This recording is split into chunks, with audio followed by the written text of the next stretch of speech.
In 1895, a French convict on Ile Royale pulled a chunk of bread from his ration tin and watched the weevils crawl out of it. He shook off the worst of them, dunked what was left in a cup of brown water the guards called coffee, and ate every crumb. That was breakfast. Number 19 on this list forced men to slit open a sea turtle on the open ocean and drink its blood raw. Number 8 took months to assemble and still reeked of rot. And number 1 on this list was shared in total silence, the night before the guillotine blade dropped. For a century, France shipped its convicted to jungle islands off the coast of South America. Prisoners called the colony the dry guillotine, because the heat, the disease, and the starvation killed just as surely as the blade. So hit subscribe, because here are 25 brutal meals Devil's Island prisoners actually ate to stay alive. Number 25. Weevil bread. Every morning on Devil's Island, each prisoner received a chunk of bread roughly the size of a man's fist. In theory, it was baked from wheat flour shipped from France. In practice, by the time it reached the colony, the flour had spent weeks in the hold of a cargo ship crossing the Atlantic in tropical heat. Weevils got to it first. The bread was riddled with larvae, and prisoners learned quickly that complaining meant going without. The experienced ones broke their ration into pieces and dropped it in the morning coffee, a bitter liquid brewed from burnt breadcrumbs. The bugs floated to the surface. You skimmed them off and drank what was left. That bread was the single most reliable calorie in a prisoner's day, and throwing it away because it was crawling with insects was a luxury nobody on these islands could afford. Number 24. Dead man's rations. When a prisoner died in the night, which happened often enough that the guards stopped reacting with urgency, his cellmate faced a choice. Report the death immediately and lose half the cell's food allocation starting at breakfast, or keep quiet, arrange the body under the blanket as though the man were sleeping, and collect his bread and soup ration for as long as the deception held. Some men managed 2 or 3 days before the smell gave them away. They sat across from the corpse at mealtimes, ate the dead man's bread alongside their own, and drank his share of the manioc soup while the body bloated in the equatorial heat an arm's length away. The guards treated discovery as theft of colonial property, not as disrespect to the dead. The punishment was solitary confinement in the reclusion cells. The hunger that drove the deception was treated as nothing at all. Number 23. Roasted rat. The jungle surrounding the penal colony teemed with rats, and the prisoners learned to see them not as pests, but as protein. Some men fashioned traps from scrap metal and old rope. Others cornered them in the drainage channels beneath the cell blocks. The real trick was cooking one without getting caught, because building a fire outside of approved hours could land you in solitary confinement. Prisoners who managed it skinned the rat, gutted it, and roasted the carcass over a small flame hidden behind the barracks wall. The meat was dark, stringy, and tasted like whatever the rat had been feeding on, which in this colony meant garbage and sewage. None of that mattered. A single roasted rat delivered more animal protein in one sitting than a full week of official prison rations. Men fought over them.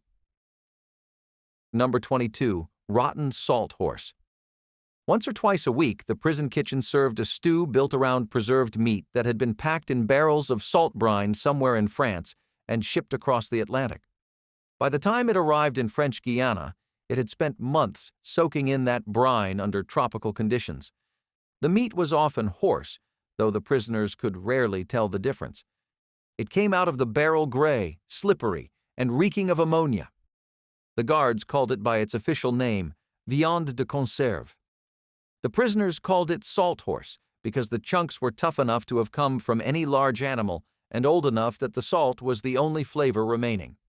The kitchen boiled it in water and ladled it out with whatever root vegetables the colony had on hand. Prisoners choked it down because refusing meant surviving the next 3 days on bread and cassava alone. The ones who had been locked up long enough stopped noticing the smell entirely. Number 21. Raw limpets and sea snails. The Île du Salut sat in the Atlantic just north of the South American coast, and the rocky shoreline around the islands was covered in shellfish. Prisoners assigned to coastal work details scraped limpets and small sea snails off the rocks and ate them raw between swings of the pickaxe. The guards usually looked the other way, not out of kindness, but because a prisoner who supplemented his own diet was a prisoner who could still swing that pickaxe tomorrow. The snails were gritty with sand, tough as rubber, and tasted like low tide.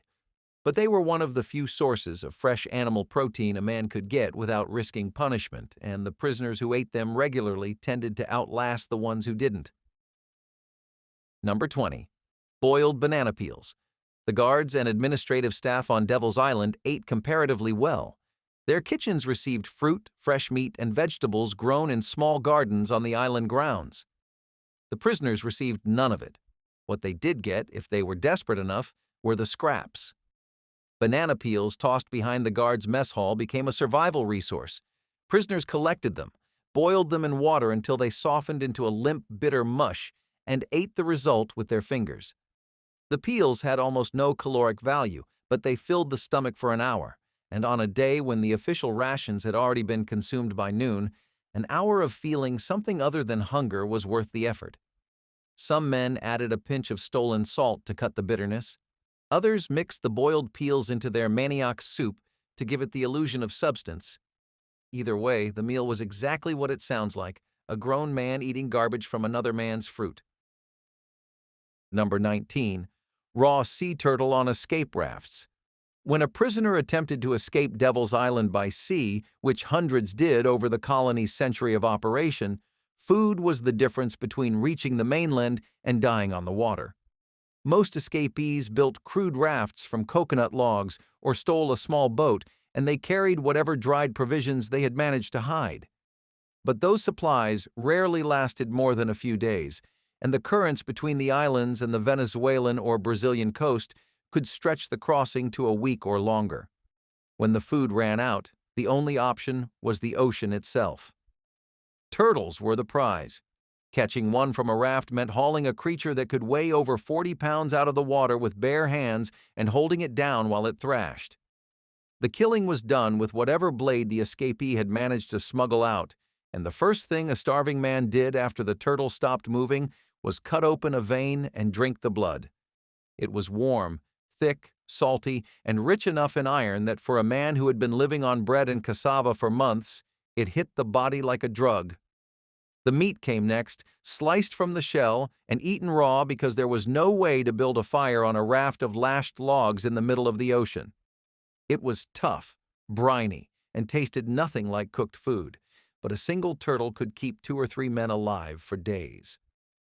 René Belbenoit, who escaped the colony and later wrote about it in his book Dry Guillotine, described the act of eating raw turtle on the open water as something that turned men into animals and kept them breathing at the same time.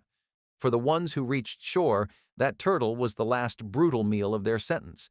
For the ones who didn't, it was simply the last meal. Number 18.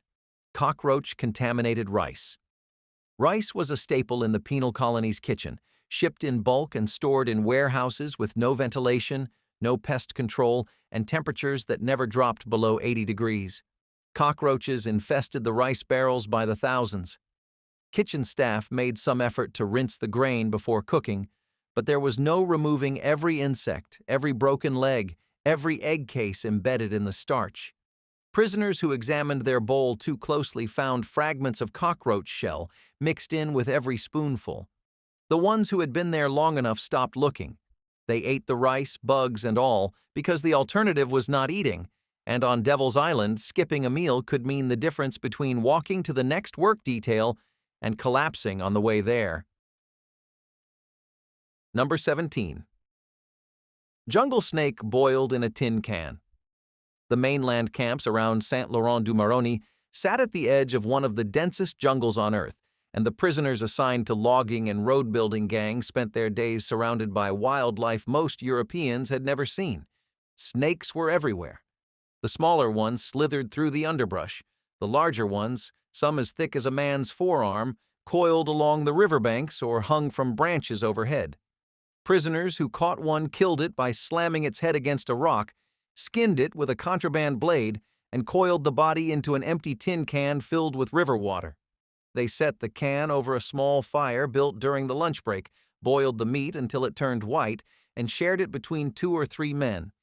The flavor was bland, somewhere between tough chicken and nothing at all, but a jungle snake carried enough lean protein to make the afternoon work details survivable. Getting caught cooking one cost a man 3 days in the punishment cells. Most considered that a fair trade. Number 16. Dried shark meat. Small sharks frequented the shallow waters around the Ile du Salut. Drawn by the waist, the colony dumped off the rocky shore.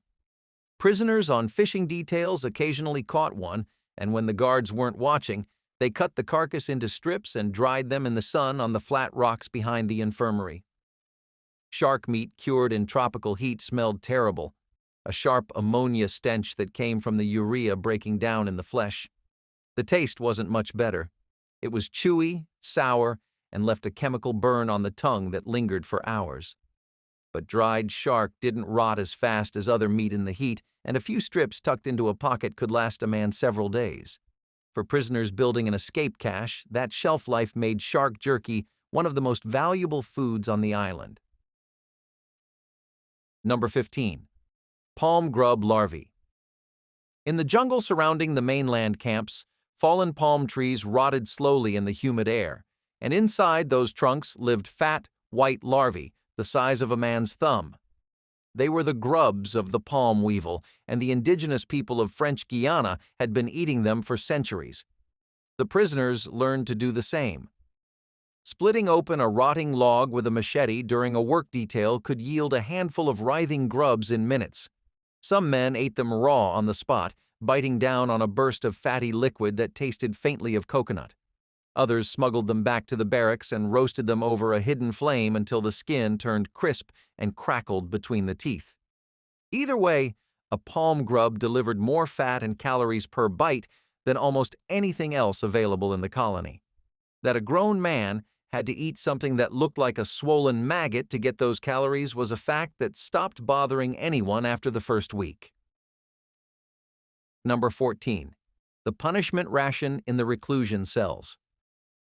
When a prisoner on Devil's Island broke the rules badly enough, whether for fighting, attempted escape, or simply defying a guard one time too many, he was sent to the reclusion quarters on Ile Saint-Joseph. The cells were barely 6 feet wide, with stone walls, a stone floor, and a heavy wooden door that shut out nearly every trace of light. Prisoners sentenced to reclusion spent their days in near total darkness, sometimes for 30 days, sometimes for 60, and in the worst documented cases, for stretches that ran past a year. The ration in reclusion was bread and water. Nothing else. One chunk of bread delivered once a day through a slot in the door and a tin cup of water drawn from the island's cistern. No soup, no rice, no salt horse. Just the same weevil-ridden loaf the general population received, minus everything that came alongside it. Henri Charrière, the prisoner who later wrote under the name Papillon, described what this diet did to a man's body over weeks and months. The fat went first, then the muscle. The gums bled. The teeth loosened in their sockets. Hair came out in patches. After a few weeks, a man's skin hung from his bones like wet cloth, and the simple act of standing up required an effort that felt like lifting something heavy. The guards understood exactly what the punishment ration accomplished. It was not designed to kill the prisoner outright, though it sometimes did. It was designed to break him so thoroughly that by the time he stumbled out of that cell, he would never risk being sent back. Some men emerged from reclusion unable to eat solid food for days afterward. Their stomachs had shrunk so drastically that a full bowl of the regular manioc soup caused cramps violent enough to double them over on the ground. They had to rebuild their ability to eat the way a sick man rebuilds the ability to walk, one cautious mouthful at a time. Number 13. Lye soap eaten for its fat. The colony issued blocks of crude soap for washing, manufactured from rendered animal tallow mixed with lye. Prisoners in the grip of severe fat deficiency, men whose skin had cracked open at the joints and whose wounds refused to close, discovered that the soap contained the one macronutrient their diet almost entirely lacked. They shaved thin curls from the block with a fingernail or a sharpened stone and swallowed them with water. The tallow delivered a trace of fat. The lye delivered agony. It burned the lining of the mouth, scorched the throat on the way down, and sat in the stomach like a hot coal, triggering cramps and vomiting that could last for hours. Prisoners who ate soap regularly developed raw, bleeding ulcers in the esophagus that made swallowing solid food painful for weeks afterward. None of that stopped them. The body's demand for fat overrode every signal the mouth and the gut could send, and a man desperate enough to eat soap had already crossed the line where pain changed his decisions. Number 12. Fish gut and bone broth. The waters around the Ile du Salut held decent fishing, and the guards ate well from it. Red snapper, grouper, and other tropical reef fish were pulled in regularly and served in the staff mess. The prisoners saw none of the fillets. What they sometimes received were the remains, the heads, the spines, the tails, and the organs. Kitchen workers boiled these scraps in a large pot of water and ladled the murky result into the prisoners' bowls alongside the regular manioc soup. The broth was oily, cloudy, and carried a smell that sat somewhere between low tide and rancid cooking fat. Bones drifted in the liquid. Occasionally an eyeball bobbed to the surface. Prisoners picked through the bowl, sucking whatever flesh clung to the bones and gulping the broth down fast to get it over with. But the nutritional value was real. Fish bones and organs delivered calcium and minerals the standard prison diet lacked entirely, and the men who could stomach the broth showed fewer signs of scurvy than those who pushed it away. Number 11.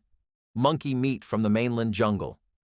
Prisoners assigned to road-clearing gangs on the mainland worked in dense tropical forest where several species of monkey lived in the canopy. Small capuchins and howler monkeys were the most common. Catching one usually meant cornering it after it fell from a tree or finding a dead one on the jungle floor. Killing a live monkey with bare hands or a work tool was noisy, and noise attracted guards. The men who managed it skinned the animal quickly, buried the evidence, and smuggled the carcass back to camp inside their work clothes. The meat was tough, dark, and carried a gamey flavor that no amount of boiling could mask. Some prisoners refused to eat it because the skinned body looked disturbingly close to human. Others had been hungry long enough that the resemblance no longer registered. A grown howler monkey could feed 3 or 4 men for a full day. Number 10. Vulture meat. Black vultures circled the penal colony in permanent residence, drawn by the steady supply of death below. Prisoners who died of fever, starvation, or violence were buried in shallow pits near the edge of the jungle, and the birds fed on whatever the thin layer of soil failed to contain. They grew fat on the colony's dead. Prisoners on work details sometimes caught one by throwing a shirt over its head while it fed on the ground, pinning the bird down before it could lift off. The vulture stank. Its feathers were matted with carrion grease, and the flesh underneath was dark, stringy, and saturated with the sour, rotting odor of everything the animal had consumed. Roasting it over a hidden fire removed none of the smell. Men who forced it down described the taste as rancid and greasy, layered with something worse than either of those words could reach. They were eating a bird that had been eating their dead. Everyone around the fire understood that, and they ate it anyway. Number 9. Caiman meat from the river swamps. The rivers and marshes near the mainland camps were home to spectacled caimans, small crocodilians that rarely grew longer than 6 feet, but packed enough meat on their tails to make them worth the risk of catching one. Prisoners on river work details sometimes killed a caiman with a machete blow to the back of the skull, though the animal's thrashing could snap a finger or gash an arm wide open before it went still. The meat had to be cooked right away because raw caiman carried parasites that could put a man in the infirmary for weeks. Prisoners who managed to build a fire roasted the tail over hot coals and divided the pale, dense flesh among whoever had helped with the kill. The texture was chewier than fish and tougher than snake, with a muddy, swampy undertone that never fully cooked away. What made this meal truly brutal was not the taste, it was the price. Getting caught with a dead caiman meant an immediate transfer to the punishment cells and killing an animal with a colony work tool gave the guards grounds to extend a man's sentence by years. Number 8. The escape food cache. Every serious escape attempt from Devil's Island started with what the prisoners called le plan, and the plan always revolved around food. Building an escape cache took months. A prisoner would set aside a small portion of his daily bread, drying it in the sun whenever he could and hiding it in a hollowed-out section of the barracks wall or buried in a tin beneath the latrines. He dried whatever meat he could get, whether rat, shark, snake, or fish scraps, by pressing it flat against hot rocks with a coating of stolen kitchen salt. Some men traded their daily tobacco ration for extra food, giving up their one small comfort for a handful of dried cassava or a coconut that could be split and packed away. The cache grew slowly, one mouthful at a time, over weeks and months. By the time a man was ready to run, he might have accumulated enough dried food to last 4 or 5 days on the water or pushing through jungle. The problem was that the food was already half rotten by the time he needed it. Bread dried in tropical humidity turned to mold within weeks. Meat preserved with too little salt attracted flies and hatched maggots. Coconut flesh went rancid and stank. The smell of an escape cache that had been hidden for 3 months was pungent enough to give away its location to any guard who walked too close to the wall. Prisoners who got caught lost the cache, lost their tobacco privileges, and were thrown into the reclusion cells. Prisoners who weren't caught ate that food on the move, gagging on meat that tasted like decay and bread that crumbled into gray powder sticking to the roof of the mouth.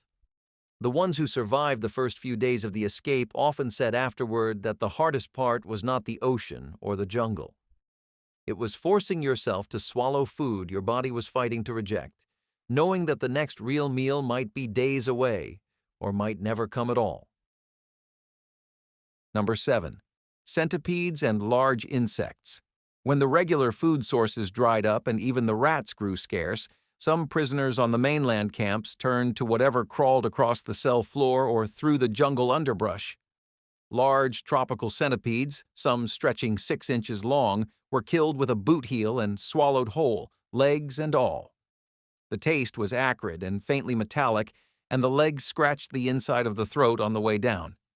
Beetles, grasshoppers, and large crickets were more palatable, especially when roasted until they cracked between the teeth.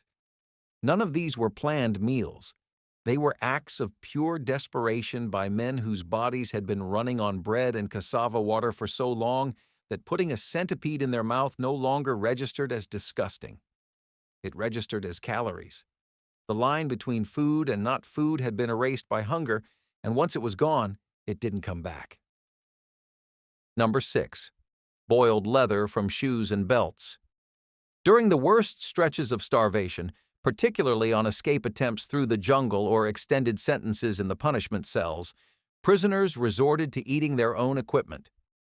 Leather belts and the uppers of worn-out shoes were cut into strips, dropped into water, and boiled for hours until the material softened enough to chew without breaking a tooth.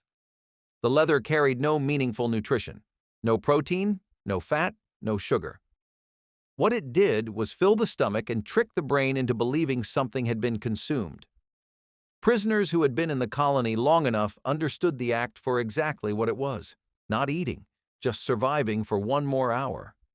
A man chewing on his own shoe sole had run through every other option and was now gambling that something in his stomach, anything at all, was better than the nothing that would kill him by morning.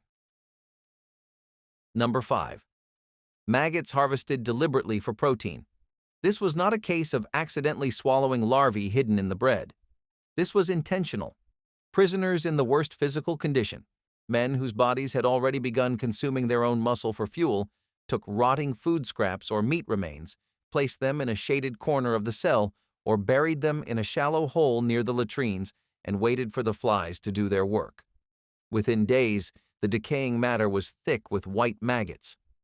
The prisoners collected them by the handful and swallowed them alive. The logic was simple and desperate. A maggot is almost pure protein and fat. A handful of them delivered more usable nutrition per ounce than the prison bread ever did. The act required a man to override every instinct his body had, because the human gag reflex exists for exactly this reason. Some prisoners crushed them first and stirred them into their soup. Others pinched their nose and swallowed fast. The men who did it survived at rates the men who refused it did not. Number 4. Raw animal blood. When the colony slaughtered a pig or a goat for the guards' table, the blood was usually drained into a trench behind the kitchen. Prisoners assigned to kitchen duty or waste disposal learned to collect it before it soaked into the dirt. They drank it warm, straight from whatever container they could find, or smuggled it back to the barracks in a tin cup covered with a rag. The blood was thick, metallic, and clotted quickly in the tropical heat, turning into a dark jelly that had to be chewed as much as swallowed. Fresh blood is rich in iron and protein, and for men already sliding into the anemia that was endemic in the colony, it could temporarily push back the fatigue and dizziness that made the work details unbearable. The guards mostly ignored the practice, not out of compassion. A prisoner who drank blood was a prisoner who could still swing a machete tomorrow. Kindness had nothing to do with it. Number 3. Tafia as a meal. Tafia was a cheap, unaged cane alcohol brewed locally in French Guiana, and it was as rough as anything a man could pour down his throat. It burned going in and sat in the stomach like hot acid. The guards drank proper rum. The prisoners drank tafia when they could get it, and many of them drank it not for pleasure but as a direct replacement for food. A man's daily ration delivered maybe 1,000 calories, nowhere near enough for hard labor in equatorial heat. Tafia carried calories in the form of alcohol, and a few swallows could dull the hunger long enough to survive an afternoon work shift. The cost was devastating. Chronic tafia consumption shredded the stomach lining, wrecked the liver, and accelerated the very malnutrition it was meant to ease. Prisoners who relied on it wasted away faster than those who simply went hungry, because the alcohol burned through their remaining body fat while giving back nothing the body could use for repair. But with an empty gut and 10 more hours of jungle labor ahead, a mouthful of raw cane spirit felt like survival. It wasn't. It was killing him on a different schedule. Number 2. The fever ration. Malaria was the great killer on Devil's Island. It struck guards and prisoners alike, though the prisoners died at far higher rates because their bodies were already hollowed out by malnutrition and overwork. When the fever hit, a man was carried to the infirmary, a row of cots under a tin roof with no walls and no breeze. The treatment was quinine dissolved in water, administered several times a day. The diet during the fever was a thin broth made from whatever the kitchen could spare, usually just warm water with a pinch of salt and a few limp vegetable scraps drifting in it. For days, sometimes weeks, that was all a man consumed. The quinine itself carried a bitterness so intense that patients gagged on every dose, and the fever warped everything into a flat metallic taste that made even water hard to swallow. Prisoners who survived the malaria often said the worst part was not the shaking or the hallucinations. It was waking up afterward and realizing that the broth and the quinine were gone, replaced by the regular rations of weevil bread and manioc soup, and that those rations now felt like a feast. Hunger had completely reset what the word food meant. Number 1. The last shared meal. Devil's Island had a guillotine. It stood on Ile Royale, and it was used. When a prisoner was condemned to death, usually for killing a guard or another inmate, he was told the evening before. In a tradition that endured for decades, the men on his cell block pooled whatever food they had: a piece of bread, a strip of dried rat, a stolen mango, a handful of rice smuggled from the kitchen. They placed it in front of the condemned man and sat with him while he ate. Nobody spoke much. The food was the same brutal fare every man in the colony choked down every day. But it was given freely, and in a place that had stripped every other trace of human dignity from the men inside it, feeding someone who would be dead by morning was the one thing the colony could not take from them. Some men ate every crumb. Others couldn't swallow a bite.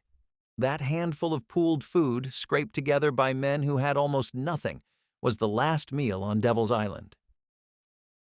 If you think you had a rough meal this week, consider what it meant to be handed a piece of weevil bread and told that was everything until tomorrow. Which of these 25 would have been the hardest to force down? Drop your answer below, and if this is your first time here, subscribe, because the meals history forgot are usually the ones that reveal the most about what ordinary people were willing to endure just to stay alive.